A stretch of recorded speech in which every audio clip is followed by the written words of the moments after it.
Greetings, law students. I'm Jonathan Brinkerhoff, and today we're going to be covering the topic of minors' rights in disaffirming contracts. So, this topic's a bit complicated, and to start, we're going to try and break that down into pieces. First with, what is a minor exactly? So a minor, in the eyes of the law, is any person under the age of majority, which is a legal way of that saying anyone under the age of 18. And the age of majority in most states is, in fact, the age of 18. This has not always been the case. As little as 10 years ago, as a matter of fact, in the state of Mississippi, the age of majority was 21, not 18. And it's worth noting that the law may view any person who's reached the age of majority to be an adult. It doesn't necessarily mean that they can legally do whatever they please, as while you might be of the age of majority, 18 years of age, you still can't buy or purchase liquor, as an example.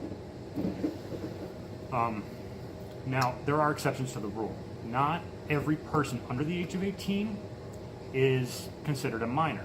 There's a process called emancipation, and minors can be emancipated in a couple of different ways. For example, anybody under the age of 18 who has not yet reached the age of majority, but is enlisted in the United States military, is considered to be emancipated, which is to say that they're not treated as a minor or infant in the eyes of the law. This also pertains to minors who petition the courts to become emancipated, and that's generally done with a parent or guardian approval. Now, that more or less covers what a minor is and when a minor isn't a minor. So let's look at the next part, disaffirming a contract. To disaffirm is to revoke consent once given. And that's like saying to take back a deal or acceptance of a deal. So disaffirming a contract is exactly what it sounds like. For disaffirming a contract, only minors can do this. And this is a right exclusive to minors. And that's because in the eyes of the law, a minor is viewed to lack the capacity to form contracts that are valid. A minor may disaffirm a contract at any time during their minority, before they reach the age of majority, or for a reasonable amount of time after they reach the age of majority. So if they're 17, form a contract, and 2 days after turning 18 decide to disaffirm, the courts will generally allow that. Now that we have a baseline of what the concept is that we're covering, it's time to look at this concept as it appears in law. Now, the earliest found case that we were able to define was in 1923, and it was in regards to Joseph Nations versus John Gregg. This is a bit of an interesting case. John Gregg purchased cattle from Mr. Nations, but at the time, the age of majority was 21, and John Gregg was only 18, so in the eyes of the law, he was a minor. During the branding process, Mr. Nations found out that Mr. Gregg was a minor and asked for John's father to sign, saying that he could go ahead and carry out this contract. And his father did. But shortly thereafter, John Gregg found out that some of the cattle were sick, too expensive to feed, and he couldn't keep up with the costs. So he exercised his right to disaffirm a contract. Now what's important here is that John Gregg didn't just say, well, I don't feel like paying you anymore, I'm disaffirming the contract, because that's not how it works. When a minor disaffirms a contract, they have to disaffirm it in its entirety. When they do, they effectively nullify that contract completely, which means that all parties involved have to be set back to where they were before the contract was even formed. So John Gregg gave back what cattle remained. He couldn't give back all of them because some of them were no longer in his possession to give back, and that's okay. The law allows for that. Mr. Nations tried to sue John Gregg, claiming that he was owed money for the cattle that didn't come back, and the law, or in the Circuit Court of Appeals, decided that John Gregg met his terms, disaffirmed appropriately, and as such, was released from the contract and any payments ensuing.